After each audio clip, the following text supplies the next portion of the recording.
This is Jerry Mason, the Kickin Lawyer, and I'm inviting everyone to join us every Tuesday at 5 p.m. on the Kickin Lawyer fan page on Facebook for Law Talk Live, where we discuss business, politics, current events, and the law. If you miss the live version, you can watch the playback on YouTube or listen on your favorite podcast platform.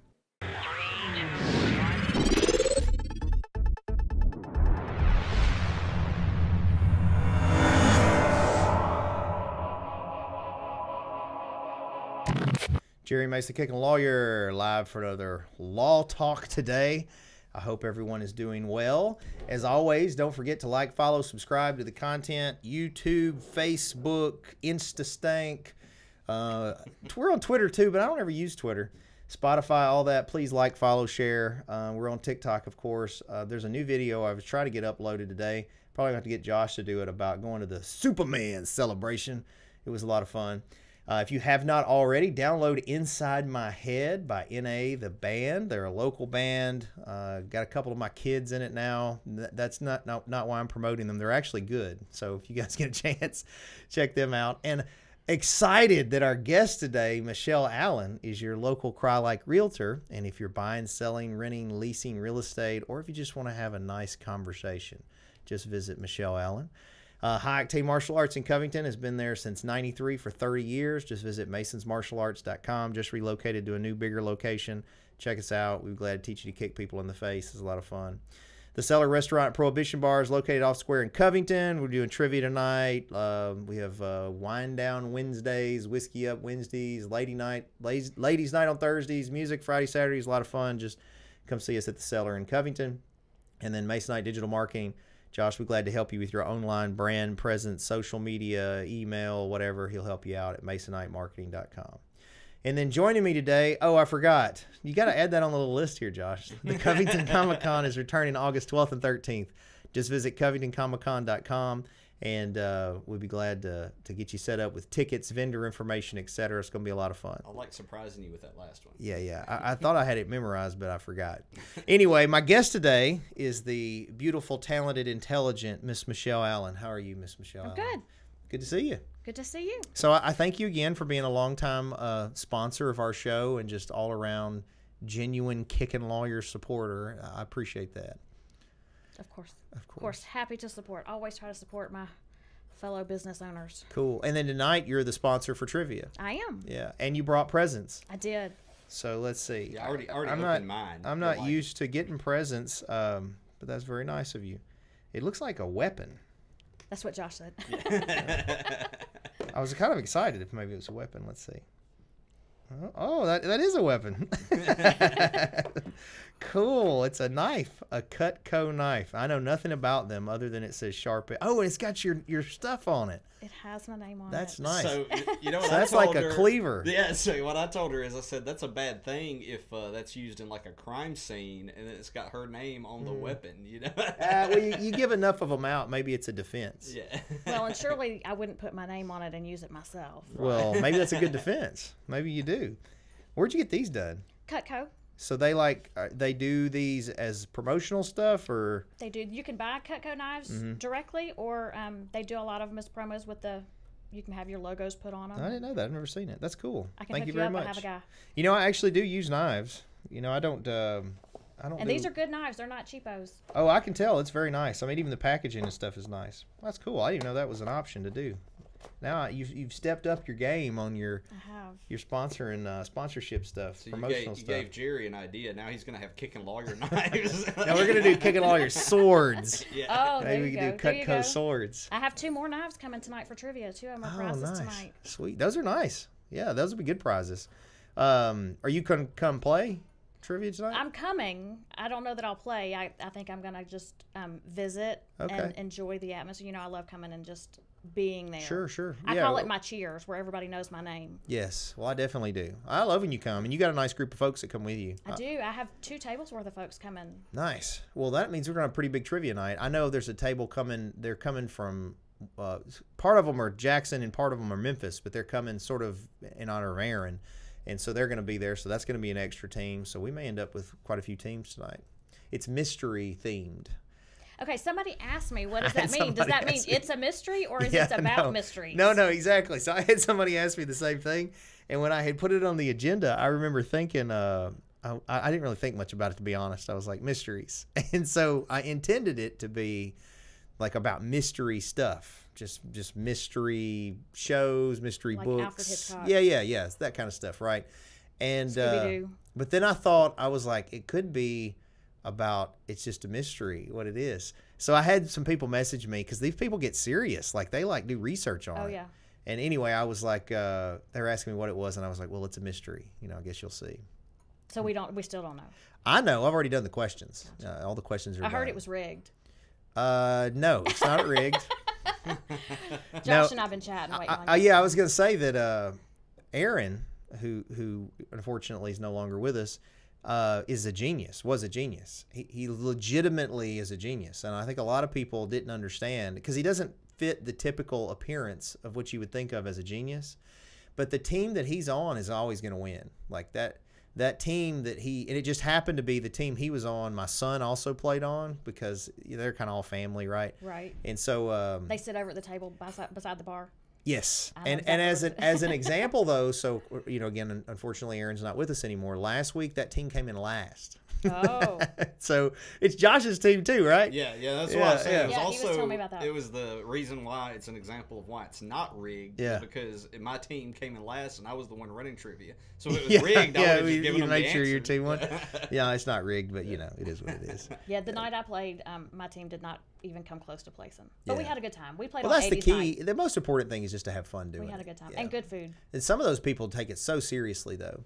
I mean, I get it. I'm competitive too, but we've only got this trivia tournament has got, I think, 3 weeks. It's tonight and 2 more nights, and then we're done with the summer round. Then we're going to get into our fall tournament. That'll last. I think I have them last like 14 or 15 weeks, something like that.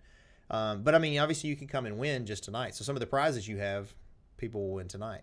Yes, nice prizes. Yeah, I'm excited. So what's been going on? What's going on in the realty world? Real estate's kind of different right now. Interest rates are up, which is making people nervous. Prices are staying up. Houses are sitting on the market a little longer, not moving as quickly. Now, if you have a $250,000 house, I can probably sell it in the morning. But anything other than that, they're just taking longer. People are nervous. People are hesitant. People that have good interest rates from a few years ago are not even considering selling. So that's hurt the inventory.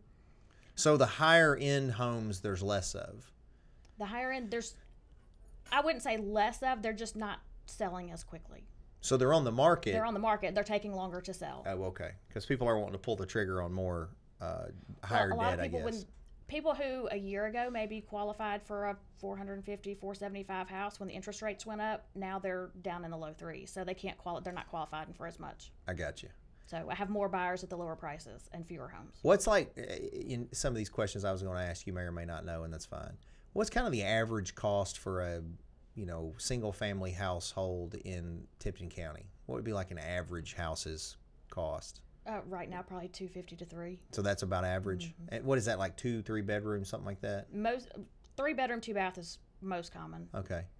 And then, but you do real estate like wherever, right? Like at least through West Tennessee. I'm licensed anywhere in Tennessee. I primarily stay Tipton, Lauderdale, Shelby, Fayette, those areas, within a decent driving distance. Yeah. We're kind of the same way. I mean, we have gone all the way up to Lake County before for practice, but we typically we're trying to not do Shelby, to be honest. We're doing Tipton, Lauderdale. I was in Dyer this morning, but we do Tipton, Lauderdale, Fayette, Dyer. Again, kind of like you said, it's Jackson. If it's 45 minutes to an hour, we'll do that. Yeah, once it gets not reasonable to drive, I have plenty of referral partners and just pick up the phone and hand them over to somebody that I trust. I'm not going to hand you to somebody I don't trust. Well, Michelle, that's something that I've said about you before, and it wasn't just pushing you.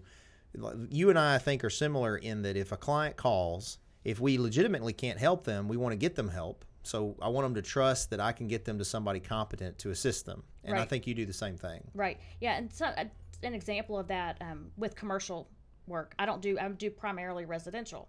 If it's a commercial building, just the building, I can sell that, not a big deal. But once you put a business is going with it, or it's got tenants and leases, then I've got a referral partner who's in commercial, and I partner up with her just to make sure that you're getting the service that you need deserve. Yeah. Do you do any commercial? I just sold 120 West Liberty last week. Oh, that's right. That's right.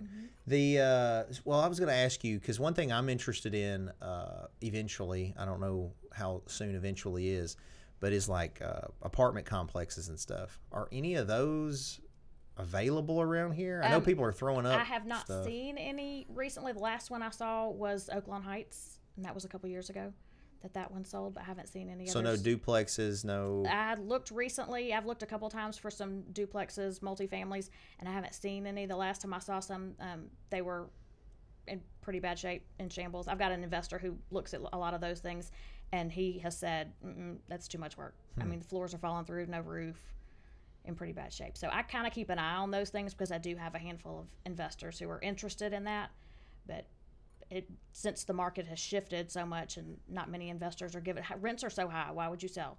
Yeah, that's true. What about this is a random question, but what about like individual rooms? Do you ever deal with that where people are like renting a room out, like one room? I have not dealt with it. I know some of them do it on like Airbnb and those kind of things. I haven't done it. I'd be scared to have it in my house. I have a spare room, and I've thought, oh, that'd be a good money maker.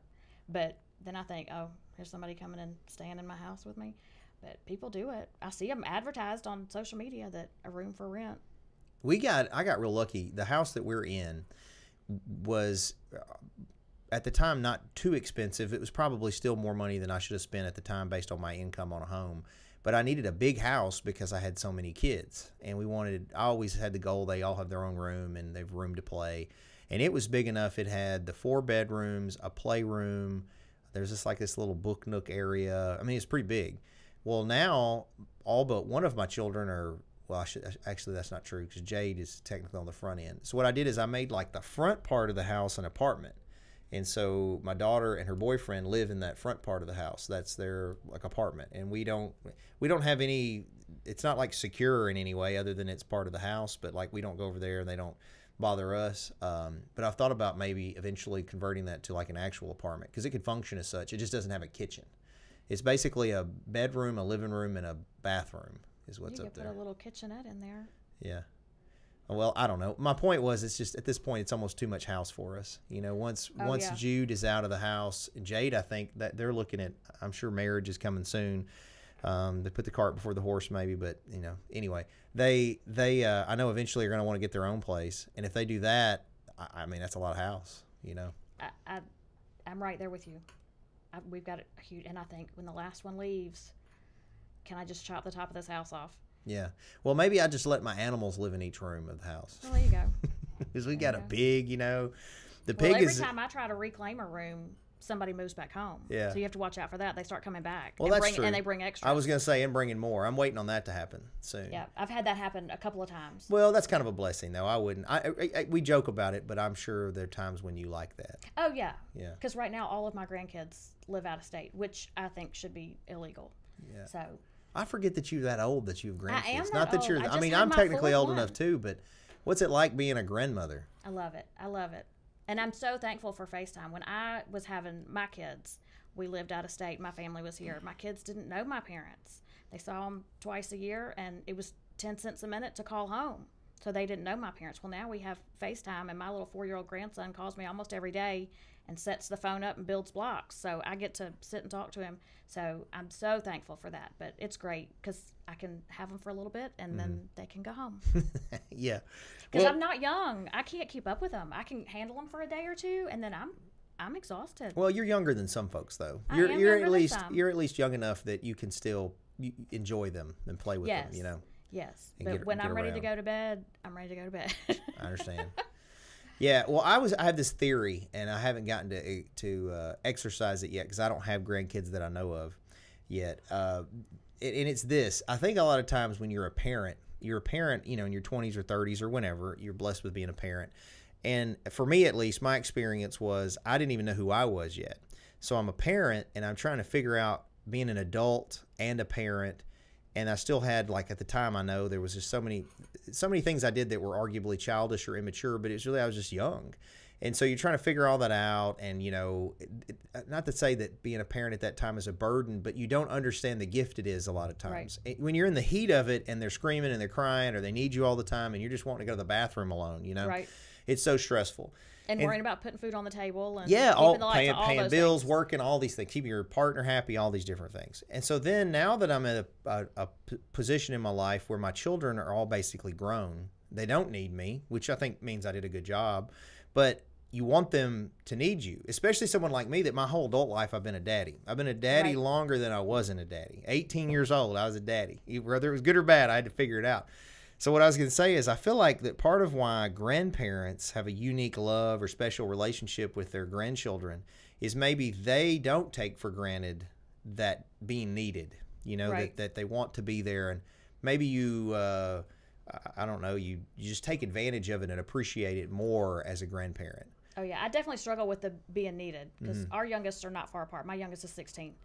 So I hitting these milestones now where now he can take himself to school and that he doesn't need me. And that's been really a struggle with this one because now this is the last one that did need me. And now none of them need me. So that's hard.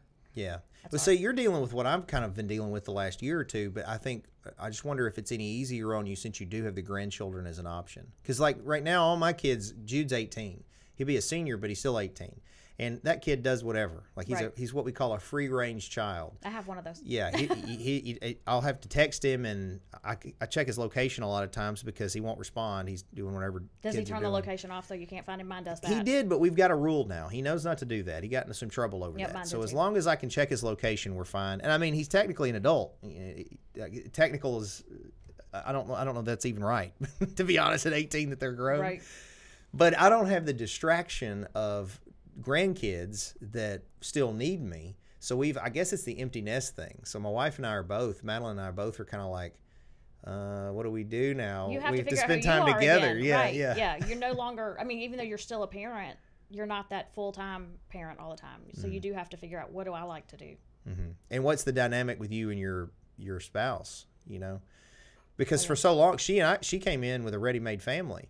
And here we are, we've been married 15 years, fixing to be 6, or was it just 16? I guess I should know that. Anyway, we've been married a long time, and all of a sudden there aren't children there to glue us. So Right. you have to find the new legs in the Oh, relationship, yeah. We'll too. see how that goes for us because we came into it, which we've been married 6 years, somewhere around there, 6 or 7. And he had kids and I had kids. So we've never known each other without kids. Mhm. So that's been, we're kind of sticking our toe in that a little bit right now. With this one being 16, we travel and do things, just the two of us. But we'll definitely have to figure out what is life with no kids. We've never done that before. Yeah. Yeah, it's a scary new stage, I think, that until you get to that. If people are watching this and you've got young ones, you'll hear older people say, oh, enjoy it. They're going to be grown before you know it. But it's cliche, but it's so true. You know, Yeah. Next thing you know, they're all grown and don't need you. So anyway, so on a sidetrack, potentially happier subject. I guess that's happy because we did a good job. You should be happy you did a good job. And I've always known you to be a good parent too, by the way. I just Thank think that's just another sign I think of being a good person. You are also very active in the community though. Like Yes. you do a lot with the chamber. You'll donate to stuff. You try to follow my swag and all that. And I respect it. So if people are watching and they're thinking about doing a business or have businesses, what would be your direction or advice to them on considering either an investment of time or money into the community? Like, why should they do that? I've always been involved in the community in some kind of way. Years ago, when my kids were little, I was, a Girl Scout leader and did all those kind of things. And then as the kids grew up, found other ways to give back and to be involved. For me, as a business owner, it keeps you visible, and it makes you where people tend to trust you a little bit more. They see you're not just a name on a sign. You're not just somebody's business card. They get to know you personally and are more, likely to do business with you. It also lets you see where those needs are. A lot of times when you give back to the community, work directly in the community, you don't realize where the need is. We sit back, all this is going on, we have no idea. And then you get in the midst of it and realize all the different ways you can help the different people. And a lot of times I'm bringing people together. You say that a lot when you promote me, that I feel like I'm a connector. Like I see a need here and I can't fill that need, but I know you over here can. And I think it all kind of creates a web where I may not can sell you a house, but I can do something else for you, connect you with somebody. And then it's all going to come back around where that business will come back to me. I agree. I think that, so when I was in law school, we had to do certain pro bono work. And generally what we would do, because we were not lawyers, we weren't licensed lawyers, we just, honestly, in law school, you just know enough to get in trouble, really. I didn't know that. I like to tell everybody I was in law school. Anyway, my first year, I think I went to it was a legal clinic. And in Memphis, and they occasionally do them around here, but it's where just a group of lawyers get together, and if people in the community have some issues, they show up, and the lawyer will try to give them some direction or help. And so anyway, when you go as a law student, because you can't give any legal advice, what they do is they assign you a lawyer that's there that you just kind of shadow. And so you listen to him, listen to the problems, and give direction. And I wish I could remember who he was. It was an older Memphis lawyer that I was assigned to, gentleman. And anyway, we're doing through the day, and he's real nice. Like, he's well dressed, and he's very personable with the people and genuinely trying to help them. Well, he's doing all this for free. Like, this is all pro bono, right? He's doing 8-10 hours of work that day for no pay. And so at some point midway through, I remember asking him, I said, why are you doing this? You know, and we were alone. It's just the two of us. It was between the clients coming in and out. And these were very, like, poor people. Like, a lot of these people were there because they didn't have anyone else to help them. They had no money, no means to get help. Anyway, and he said, I've been very blessed. He said that this life has afforded me a lot of advantages that other people haven't had the opportunity to do. And he said, this is the right thing to do. He says, this is the right way to kind of pay back. And so I'm not saying that that's the reason you should help in the community, but kind of like you say, I guess part of why I've kind of been active in the community is I always want to be part of the solution, not the problem. And I'm definitely one that I say, don't squawk if you're not going to try to help. Yeah, it's kind of like people that fuss about the government but don't vote. Right. In my opinion, it's just an example. And they're, it don't matter, don't make no. Well, just shut up. You know, if you're not, to me, you can't fuss about it if you're not going to participate in the system. You're arguably part of the problem at that point. So, and then maybe I'm not part of you'll get in there, and sometimes you find that the problem is more intricate than you anticipated, you know, when you're trying to help with certain things, especially on a community level. But I think that that's important for people to do. I completely agree with all the other stuff you said, though. I think that being involved in the community helps with networking. It helps build your personal brand as you're a real person that's not just trying to take people's money. You're trying to help them. I think they get to know you, you know, for better or worse, in my case, probably. But, you know, I think it is a way to give back. And it's also a way, in some ways, to do job security. Because, like, I've mentioned this many times, one of my goals is I want Covington to become like a midtown. I want it to be where you can come have good drinks, you can listen to good music, multiple places, not just the cellar, but all around the square. It's artsy. You know, you've got places where there's murals, like all that stuff I'm into, because there's no reason why it shouldn't be. I think we have a beautiful community, great people. There's no reason why people shouldn't look at this as a destination to come to. Right. Well, that also means more people are coming that are potential clients of mine. Right. So it just is multifaceted. But I don't think you put the cart before the horse in that you're doing it to get business. I think you do it for the altruistic reasons where you don't expect stuff, and then all of a sudden you find that you do get things back in return. Yeah, almost like definitely. karma, I guess. Yeah, I would like to see the whole county be a place that my kids want to come back to. Mm-hmm. Like, I've got all these kids and grandkids that don't live here. I would love for it to be where they want to come back to. But I've always tried to give back, and I've been in the position where I needed the help.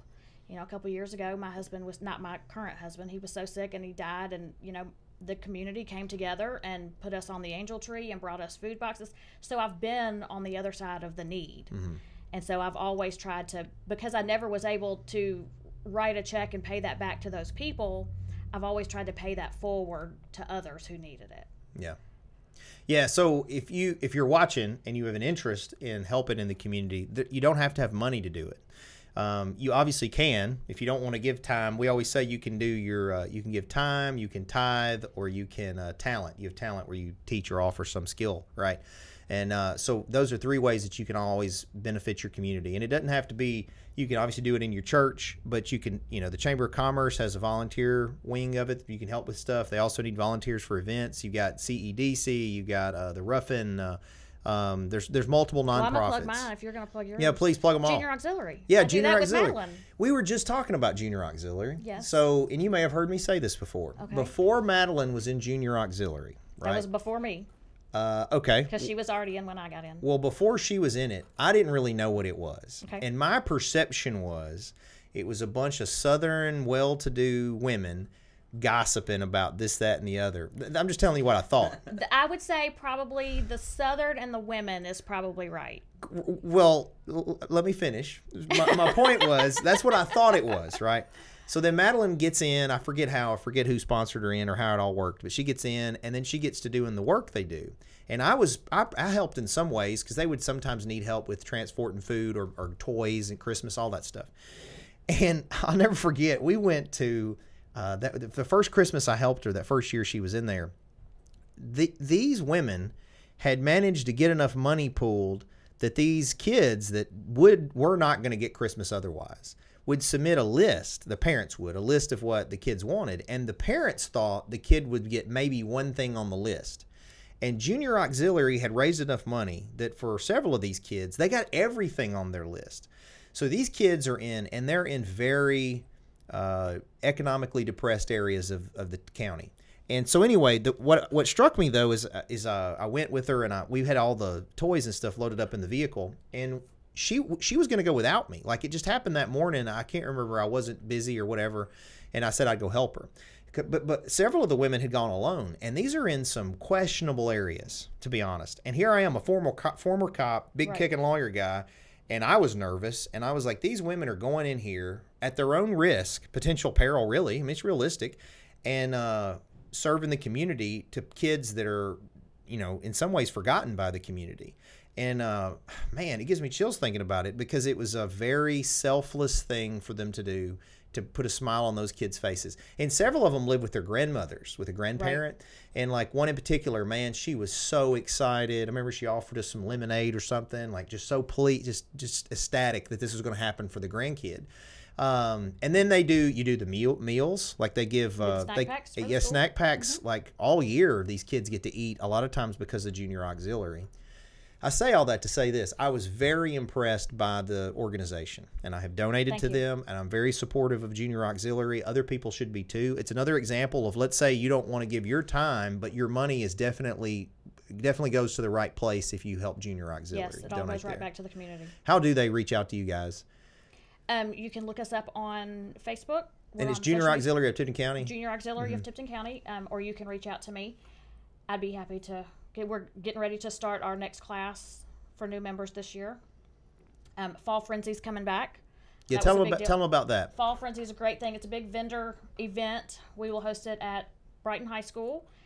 I want to say it's November 3rd and 4th. Don't hold me to those dates because I don't have it in front of me. We used to do it every year. Come out and go shopping, get your goodies for Christmas and for holidays. Tons of vendors. We used to pack it out, and then COVID came along, and we weren't able to do it that year, and then the next year, and then we hadn't brought it back. So now we are bringing it back full force. So if you want to be a vendor, you want to set up, you want to help, you want to volunteer, you want to sponsor, you want to donate to the silent auction, or you want to come shop, we can hook you up. Yeah, and I have been to that event, and it's a great vendor great event. Good thing to do around Christmas. So, no, I completely agree with you. But I wasn't plugging just mine, because honestly, right now I'm on. Some of yours are mine. Well, I'm only on the Chamber now. Like I'm not on any of the other ones right now. Well, I'm down to Chamber and Junior Auxiliary right now. I was on way too many. Same thing. So my problem was my time was so limited. I felt like I wasn't being efficient at any one. Right. So I tried to quell it back some to try to make myself more efficient at least one of them. Yes. And even then, sometimes I feel like I'm neglecting the Chamber, because a lot of stuff's during the week and I'm in court or something. You and Stephanie have picked up a lot of the slack on the Chamber stuff. So yes, yeah, she and I, we've done with Stephen Schofer, have done Total Youth this year. That's been, well, the last 2 years we did it. The three of us did it, and it has with Lauren, and that's been I love giving back to those kids and to watch those kids. They're juniors in high school, and to watch them go on and see what they accomplish. Yeah. Hey, if y'all ever want me in any of that, let me know. Because you actually probably should let Josh know because he'll get me on the schedule. But I always like that kind of stuff too. Talking to him about, I have a very unique perspective on being like an attorney, Right. especially with the cop background. And I like to talk to kids about that kind of stuff real openly and see what their opinion is. And then the book that we do during that class is The Go-Giver. Oh yeah, well that was Brandon Armstrong. Yep. I read it. I read it for real estate, and then he and I talked about it, and then I read it. Class. Yeah, it was a good book. It is a good book. Yeah. There was something else I was fixing to ask you, but I got to thinking about kids and distracted. How many kids are in it this time? Or is it started up again, or is it started up at the beginning of the year? We started in the fall. We'll how many was in the last group? We had 26. 26. That's a lot of kids. Yep. And they meet how often? Once a month. And how? I should know all this because I'm the president, right? You should. But how do people get their children involved in that if they want to try to? It goes through the schools. Uh-huh. We send out the application and the information to the guidance counselors. I don't know all the ins and outs once it gets to the school. And then each of the 5 schools in the county typically send us 5 students. Mm-hmm. So we do all the high schools. This year, Tipton Christian did not participate, but Tipton, Rosemark, Mumford, Brighton, Covington. Cool. Yeah. Yeah, I mean, the chamber does a lot of stuff for the community that I think people don't get, which is another thing they can do is if you're a business, you can just be a member of the Chamber of Commerce. And that's another way to get networking benefits. Great networking opportunities in the chamber. You do have to take them, though. So, again, Yes. this is a soapbox I have because I've had people, especially since I've been so active with the chamber, their pushback a lot of times is, well, what does the chamber do for me? But I spin it. To me, it's, well, what are you doing for the chamber? You know what I mean? Right. Like, well, today we had a lunch and learn. Yeah. How'd that go? It was great. We had a great turnout. TJ's Animation was there. Yeah. And talking about digital marketing and social media. So that was great. We had a good crowd today. I talked to those guys before about doing a commercial a cartoon for me. I wanted Animation. to do an animated cartoon. Animation. Yeah. Mm-hmm. He says in the South, we all call it cartoons. Oh, yeah. So I got on a side note, there was a Christmas 2 years ago, I think it was. We were in Arkansas with my wife's family. And her sister-in-law, Mary, if you watch this, probably never, but hey, Mary. So Mary's big into anime, and OMG, her mother, Madeline's mother, called anime cartoons. Oh. Apparently that's a huge mistake. Right. Apparently you don't do that. And it started World War III at Christmas because she called it, and I think her mama thought she was joking that she was upset. And so she kind of kept on agging about it. And Mary was not pleased. So I thought, because it's animated, that makes it a cartoon, but apparently not. Yeah, I don't know all the ins and outs of that. Yeah, I don't. But it was a great class today. Yeah. And we have networking third Thursday coming up this week. Well, that's the one I was going to. Actually, it's here. No, it's not. No? So Is it that not? was what We we were were in talking debate about about this. that because you've got it on the calendar. I thought for she here. told me It's that at Liberty Guitars. they're not doing it. Oh, well, then we need to get the stuff I thought that switched. Lauren and I talked about that. Oh, well, maybe it just hasn't been switched on the... I told her at the last executive meeting that we would take it over because they weren't going to be able to do it. So, Well, one of us needs to make sure we get a hold of Lauren and make sure it gets let's straight. see. Is she watching? Hey, Lauren, no. She was in a class We when I need came to text her. We'll make sure when we get done with this, we text her because I know we discussed it, but it was like in passing as we were leaving. Because it got mentioned at Lunch and Learn today that it was at Liberty Guitars. Oh, well, as far as I know, they're... So it's still going to be nearby where we can come over the ladies' night after. It won't. Yeah, it won't be like way Because, far my away. crew. That's I what mean, we do on honestly, Thursday. I want to say it was because one of them's out of town or something. I can't remember the specifics, but they weren't going to be able to do it, and so obviously one of them's my child, so they asked me if we would do it, and I was like, yeah, we'll do it. But I mean, either way, I don't care. I can help them do it, or we do it here. It don't matter to me. We just need to clarify that with her. So anyway, So but that if we're you're not all around, wandering around looking for it. what she's talking about, the third Thursday thing, is a great networking event if you're in business. It's a lot of community leaders, business owners, citizens, all kinds of people just come. There's usually some kind of food or whatnot, and people kind of go around the room, talk about what they got going on. But it's a great opportunity to network. You always And bring all a bunch size of cards. business, small businesses. Oh yeah, sole everybody, proprietor, single owner, industry, yeah, everybody. big, small. I agree. Even if Nonprofits. your business is out of your home, doesn't matter. Everybody benefits from it. And I've met a lot of great people and have gotten business off of the third Thursdays, and they have them, like I said, every third Thursday in the month. It's sponsored by the chamber, but it's usually hosted by an area of business. And what we're discussing is it's been advertised it was going to be at Liberty Guitar and Gear.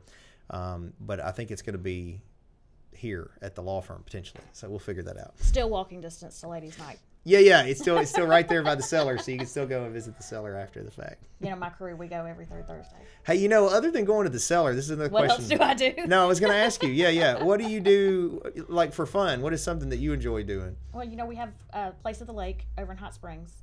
So anytime we can get away, we go over there and just escape because we can just turn the world off. Yeah. Get out on the boat, sit on the balcony, do those things. And then spending time with the husband and take out the side-by-side. That's what Lauren always teases. That's what we do for fun is go ride the side-by-side in the river bottoms.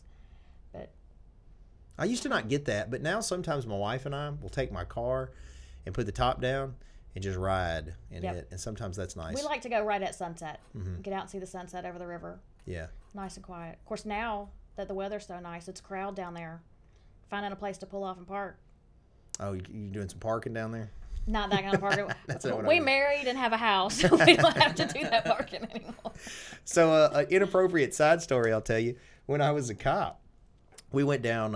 It was late. It had to have been after 10 because in third shift we didn't go into like 9:30. So this may have been like midnight or better. Anyway, we go down to the river down off Coon Valley Road to Duval Landing. That's down by my house. Okay, yeah. So we're down there, and there's this one car parked there.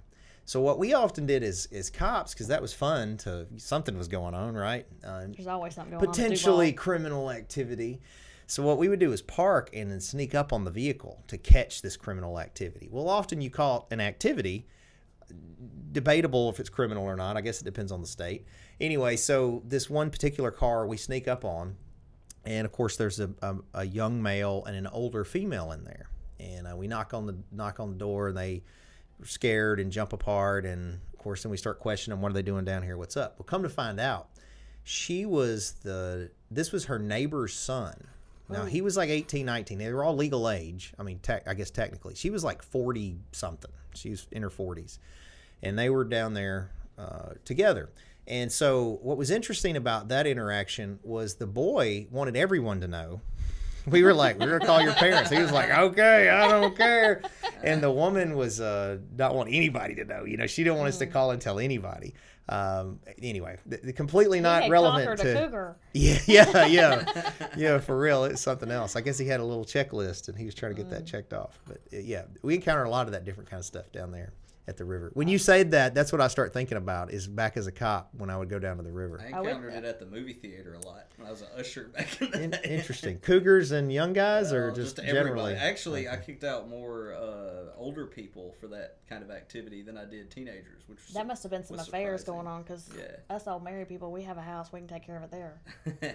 Yeah, well, that was one of the things back when I was a cop that I used to really struggle with is we would go do bar checks on Friday and Saturday nights. And very often, I would find in the bars people in certain leadership positions in churches and other stuff with other people's spouses in there. Oh, yeah. Which, for me, hindsight was stupid. You were living in that community, and then you go to a bar in that community to do that, and then I would see them the next morning in church or something, and I had to act like, I didn't know, and it was all cool. It's like, I don't get it, man. And this was pre-internet. This was before it got all. They would just literally just go somewhere else. Don't do it right here. Get out of your backyard. Yeah. Well, I didn't mean to get us off on that topic. So on another topic, my wife and I have been doing a lot of traveling recently, and that's kind of one of the things we do if we're able to. We'll travel, and a lot of times she is very understanding of my weird obsessions. Because I got all these collections of all this stuff. And that's kind of what I was getting at when you're talking about free time, on if there's anything like that weird that you collect. So we just got back from the Superman celebration. You came to the Comic-Con, right? No, you didn't? Been. Are you going to go? Possibly. If I'm in town, it's on a weekend. August 12th I go to the and 13th. I'll have to look at my schedule. Yeah, you should try to come to one if you've never been to one. There's plenty of interesting things to see. There's lots of stuff to do and see, but I've heard all the stories. Yeah, it's very interesting to see. It's the biggest event in human history. Yeah, ever. And it returns August 12th and 13th to the Covington Civic Center. Exactly. Yeah, but they're a lot of fun. When I first, kind of like I was talking about Junior Auxiliary, my initial impression of comic conventions was not accurate They Well, my favorite Comic-Con story that you tell is about Judge Peeler and the furries. And the furries. That's my favorite. yeah, I we love saw when you do his voice. we went to Nashville Comic-Con to meet Chuck Norris, right? A couple weeks right. ago, and that's a big Now, one. how cool was that? Oh, it was awesome. I loved it. So I was like a second grader meeting Chuck Norris I bet. because he's an icon to me. I mean, I've looked up to him since I was a very small child. So at 40, I'm 44 and a 7th degree black belt and done all this stuff martial arts wise. But all of a sudden, when I was in that line, I turned into this little 6-year-old boy that's, meeting this god. And he's 83. Is that right, Josh? I'll have to look it up. He's 82 or 83. And you can tell now a little bit. Like, he's got that He was shuffle real going. shaky He's and, kind of yeah. shaky. Like, they had already told us that he wasn't going to sign any, because I wanted him to put, like, to the Kickin' Lawyer. Right. And they were like, he's going to put Chuck Norris. He's 83. 83. Yeah. So, but he was very respectful of me, because I think he could tell instantly when I walked. I was the second one in line to meet him. We paid extra for this pass, and we ran straight there and made sure we were there to see him. Anyway, when I approached him, I called him Master Norris and told him that I was a lifelong martial artist, and all these businesses I had are somehow martial arts themed or related, that it's been my passion in life and also been one of my guiding principles, all the things I learned in martial arts, and it was because of him. I was very thankful. And he was very humble in it, and like you could tell he saw the reverence that I had for him and respected that, and didn't like ruin it by being normal, So, and he like bowed and shook my hand, and we talked briefly, and then I offended him, so that's not a surprise. So I bought he was in Return of the Dragon. I don't know if you're familiar with. That's the one where he and Bruce Lee fight. Okay. And the history of it is, all the martial arts people know this. The history of it is because these two icons are going to fight in this movie. And Bruce Lee calls him, and supposedly he asked Bruce Lee, he's like, well, am I going to win? And he's like, Bruce Lee's like, nah, it's my movie. I'm going to win. And he's like, but we'll do this back and forth thing where, you do get licks in on me, because, people rarely would get to hit Bruce Lee. So the fight's pretty good. It's really well filmed. Matter of fact, on the way down there, Josh and I watched it because it's got like this cat in it. It's got really good cinematography. Yeah. And so they do the fight, and it's back and forth. But he ends up killing Chuck Norris in the fight, in the movie. Anyway, long story short, I'm talking to Chuck Norris. Well, he's signing that because I had him sign one of my gloves just like this that I had that I fought in, and then I had him sign that and then this other thing. Anyway, so he's signing it, and I go, Mr. Norris, just so you know, I really thought it was very polite of you to let Bruce Lee win in that movie. And so he stops signing it and goes and like looks at me, and I was like, oh no, Chuck Norris is fixing to whip my and his son is standing there and kind of breaks the ice and goes, yeah, we don't really talk about that movie, about what might have happened if they'd really fought, and kind of smooths it over. And I was like, dang, it's been like 50, 60 years and dude still holds a grudge over that movie. He was still hot about it. So anyway, I enjoyed it though. It was great. Have you ever met anybody like that? It was like iconic to you? No. You met didn't you meet who was our buddy we had come up here? Oh, Jerry Lawler. No, not Jerry Lawler. I've seen Jerry Lawler when I go to wrestling in Santiago? Covington. No, Those are like the up two here at most famous Tara's people, and but- here. Oh, Butch Patrick. Yeah, Butch Patrick. Yeah. Did you not love meeting him? I don't know who that You is. didn't meet him? He was from the Munsters. Oh no, I missed that. No, I know what. No, I was not here. Anyway, for that. he was a very nice gentleman. He's a very nice guy. Well, he was also at Nashville. If you could meet, and you may be one of Look, those. you're gonna ask me this, and I don't have an answer. I was going to ask if you could meet 3 people, or just one person, and have dinner with them, and you could talk about whatever. Who would it be? Who would be somebody you would love to just pick their brain? Oh, see, I don't have a good answer for that. Well, that's okay. You may be One, so because I don't know self-secure that I you don't have- care. Well, I don't know that I have anybody that I'm just like, oh, because I've always been, people are just people. Mm-hmm. You know. I agree. I'm like that with most people, but there are some people that are like have achieved a level that I don't envy. I just look up to. You know what I mean? And I would love to have a chance to discuss things with them, to glean information that might help me go to the next level. I think I just like talking to all people. Like Yeah. I like to know people's stories. Like I feel like I have such a boring story. I think I like to hear other people's story. No, I think you have a great story, but you're also very interesting to talk with. part of it's because you actually listen to people. Like anytime I've ever talked to you, I could tell you weren't trying to talk over me. You're actually listening. And that's a skill that's difficult, for me at least. Some people are maybe better at it than others. I'm a little borderline ADHD, so that gets difficult. Yeah. Because this brain never turns off. But I do enjoy just sitting with people and hearing what people have to say. Now, a lot of times I get to where I've been a lot like you, that mouth gets going and it's hard to turn it off. But I enjoy talking to people in here and, what they've been through and what their goals are. And I like people. I don't like all people. So if it's just one person, you can't think of just one person you'd want to talk to throughout history. I don't know.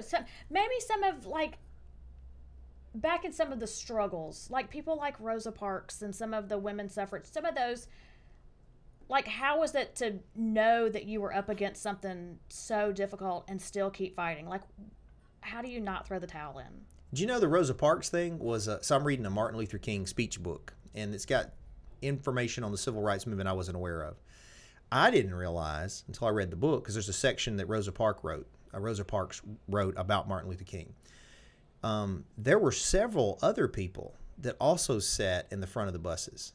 It was a strategic planned attack on that. I didn't know that. She wasn't the only one. The church had met, and they might have done it a couple of times, but I know that specific day that she was arrested, several of them had sat on the front, and that just happened to be the bus that they called law enforcement on, was the one she was on. My point is, there's other silent heroes that people don't even know about that were involved in some of that. But I thought that was interesting. That kind of mindset to go up against something, like, I don't know that I'd want to face it. Like, I don't know that I am secure enough in myself that I think I would have just said, whatever, it is what it is. I've told this story. I don't know if I've told this story here before, but sort of goes along those lines. So when I was 20, maybe 21, how old would I have been in 99? 20? 20. I was 20. I went to North Korea, right? So I was on the U.S. Taekwondo team. We went to South Korea, then China, Beijing, China, and then North Korea. And that was a huge deal. Now, I didn't know it was a huge deal. This is pre-internet. This is back. Everybody's acting like it's a big deal going to North Korea. I didn't know. I just wanted to go fight people. Like, that's the whole thing, right? So I go over there to kick and punch people and ended up asking them about their space program, got strip searched. Anyway, so on that trip, on the way back, we went as just the team. And then as we came back to Beijing and then into Korea again, I want to say we met up with like 60 members of the organization. So they weren't on the team, but they were coming as part of this Taekwondo group to Korea. Anyway, long story short, there was one of them in the group, and his name was, and I don't think you'd care if I tell, his name was Reverend Bobby Hawkins. He's a black Southern minister. Real nice guy. Also did martial arts. Knew him my whole life. He's out of Memphis. Super great dude. So we go to a Buddhist temple. The whole crew of us go. And they've got the Korean TV there. I say Korea. This may have been in China. In any event, the local TV was there, whatever their TV was. And they're filming us because all the Americans coming in, right? So we go to this Buddhist temple, and they wanted us they were going to film us do this traditional bow to the Buddhist statues. Well, the back of my hair was standing up on my neck because as we were going to start to do this, and I'm a Christian, right? And so you don't worship false idols. But then I was thinking, well, when in Rome, do as the Romans. I'm here. I don't mean anything to me, but I don't want to offend these people, so I'm going to go along and do it. So against my better judgment, like I literally could feel in the back of my head I shouldn't be doing this. I start to go, and they did these multiple bow things where you get down and you get back up and you get down and you get back up. So I get down and I'm starting to bow, and we're kind of paused there, and I look over, and there's this sea of people folding to this situation, and then Bobby Hawkins standing right there. It's like, it gives me chills thinking about it. And I instantly realized I had screwed up, and it's because he set that example. He was in a foreign country, not hostile really, but sort of hostile if you weren't going along with the go along, and this dude stood there and did not bow to that statue. And to this day, I think about that on standing up for things that you believe in, Anyway, if he ever sees this, or his son, he's got some kids too. I think one of his kids is working on being a minister. They're good folks. And he set an example that here we are 20-something years later, I still am influenced by. So, yeah, I agree with you. I think that's difficult for people to do. It's easy for people to say they would do until they're in that situation. Right. I feel like in that situation, I wouldn't bow, but I think instead of standing right there, I think I'd have found a way to get out the back door. Yeah. Yeah, I mean, I'm sure there's other ways he could have handled it. He could have been like, I'm just going to stand over here and not be. I admire people that can stand up for But it, though. but this I was can't. that was so it was kind of hurried, and again, I remember thinking I shouldn't do this, but I was like, well, I don't want to be disrespectful, and in my heart, it doesn't mean anything. But man, that was just iconic when I looked over and saw him standing there. So, what about you, Josh? If there was people, I know you wouldn't bow to Director Buddha, Michael but Bay. that's who you and me. Director Michael Bay. It's That's easy. it. Number one, easy. Yeah, number one. Madeline said to say hey to you too, Michelle. Hey, Madeline. Yeah, Director Michael Yeah, Bay. Is well, that it? It would be, well, the three would be Michael Bay, Stallone, and Arnold Schwarzenegger. I just finished watching that documentary on Netflix. Yeah. It was very good. It was good. I thought it was well put together. Yeah. Let's Yeah, see. Madeline did some JA stuff for us recently. She For- taught a Oh yeah, the self-defense self-defense thing. That's right. for Yeah. our girl you. We were gone to where was I gone to? I was gone Chuck to Norris. No, was that Chuck Norris? was Maybe 2 it was weekends Chuck. ago. It was Chuck Norris. Yeah, and her, and then she brought a couple of our junior did. instructors with her that did a great job. I was Sadie and not out Ireland. yet. I hate that I missed the event, but I was out of town. She enjoyed it. She said the girls did good. I think it was 2 groups of them came through. Yeah, we maxed out on that, and we're gonna have to do another one. Yeah, that's good. That's good. I think all women should know, not for an issue of who's stronger or weaker, but all women, I think, just like guys, should learn some self-defense and do some martial arts. I mean, look at Madeline. Madeline used to make the men in our school quit because when I first started dating her, she was a kickboxing world champion, and so she would come in and train with our MMA guys and knock them out. And then these new young dudes that think they're hot shots get knocked out by this beautiful woman, and all of a sudden they're not so interested in being a fighter anymore. They're all embarrassed. So I had to quit letting her spar the dudes for a while because they would just quit. It was bad for business. Right. But my point is, man or woman, that's a powerful person, that's capable of that. Jordan Peterson, you know who that is? So he's this sort of conservative pundit, and not to say that he's always right, but he makes a comment on violence that I find very interesting. It says that if you don't have the capacity for violence, you don't really have the virtue to say you're peaceful, because being weak is not the same thing as having control if you're capable of violence.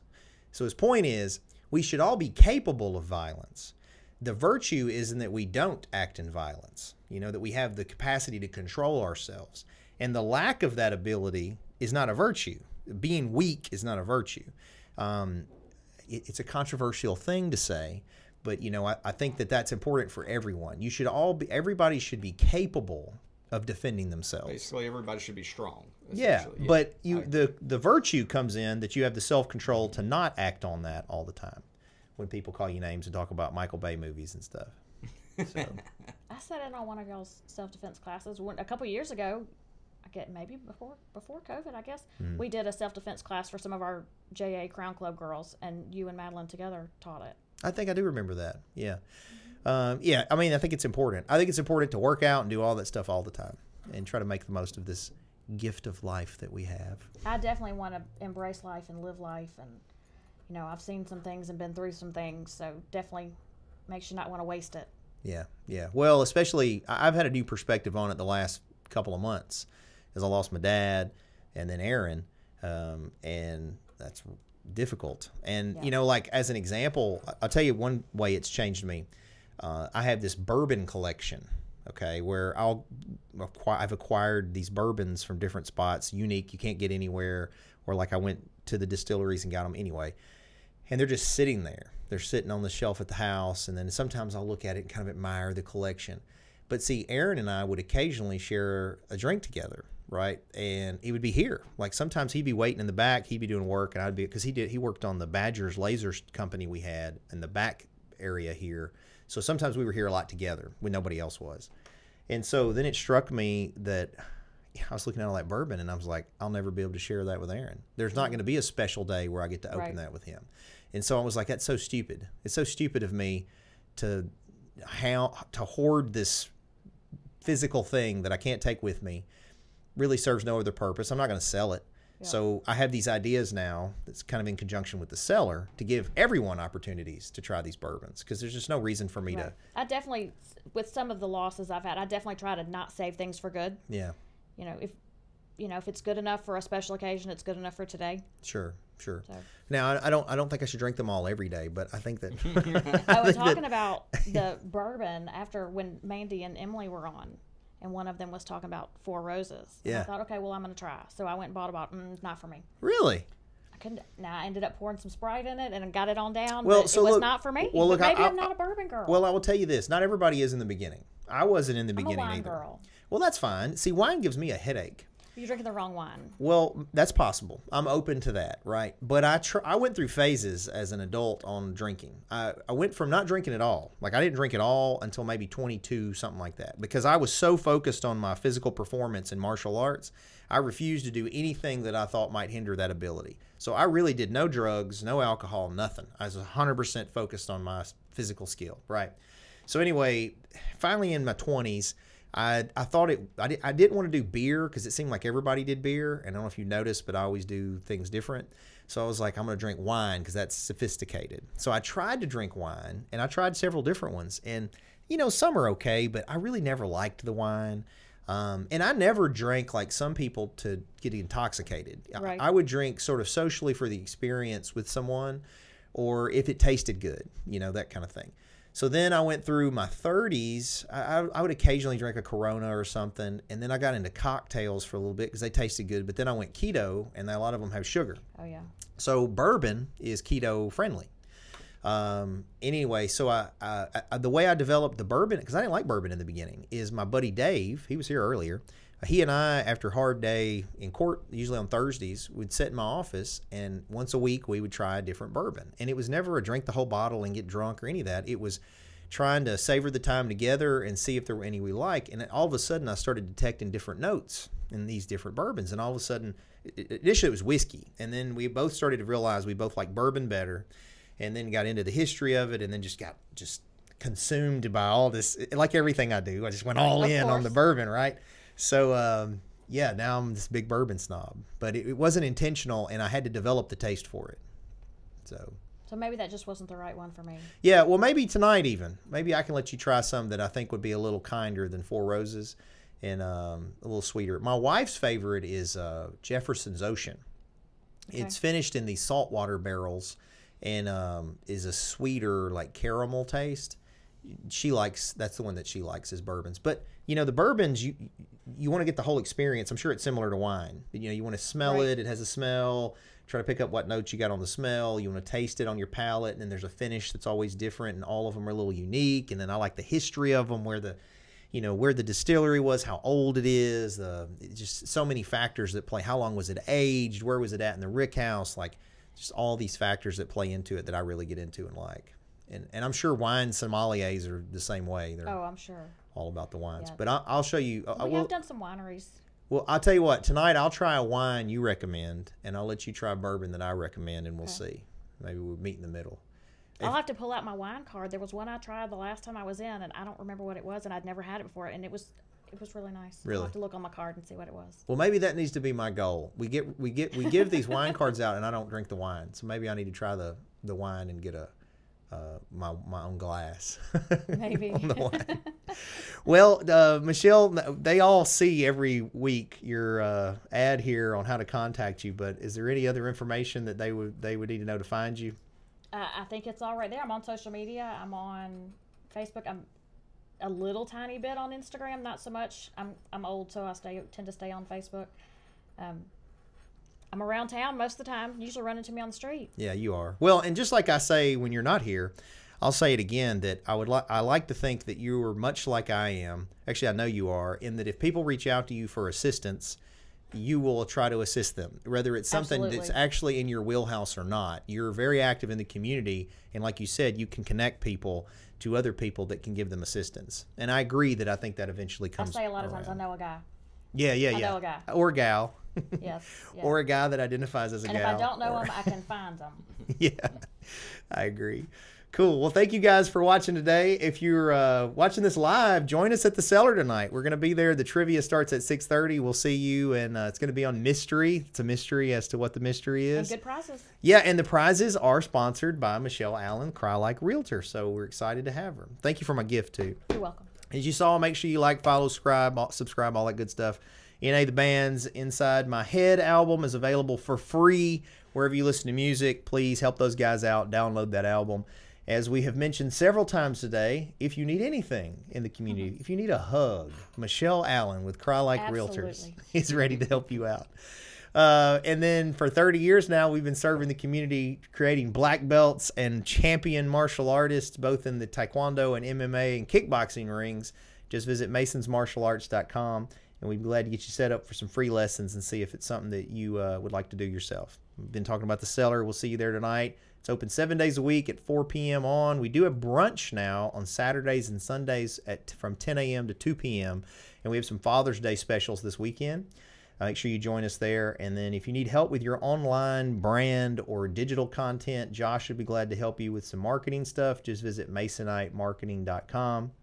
And I didn't forget, last but not least, don't forget that the Covington Comic-Con returns to the Covington Civic Center August 12th and 13th. You'll have Budget Batman, Creepy Panda Guy, vendors, etc. Tons of fun at the Covington Comic-Con.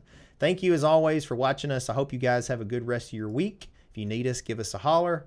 Otherwise, keep kicking.